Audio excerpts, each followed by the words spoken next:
Hi, my name is Nill. I'm with Nill Building Solutions. I'm here today to demonstrate the old way to attach the concrete versus the NILLWAY. We start both applications by pre-drilling into the concrete. Then whatever object we're going to attach to the concrete, this is the old way.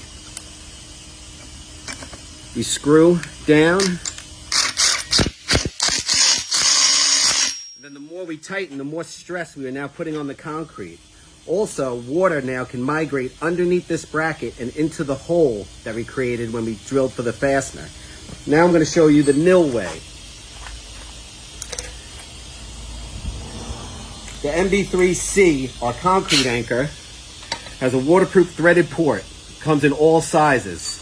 We have a cork groove, or we use a gasket. In this case, we're going to use the gasket, and now I'm going to show you the NILLWAY.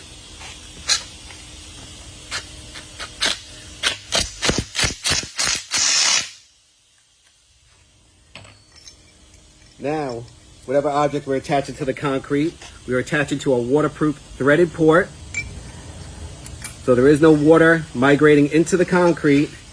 And the more we tighten down, the more we are pushing on our flange. We are causing zero stress on the concrete from over tightening.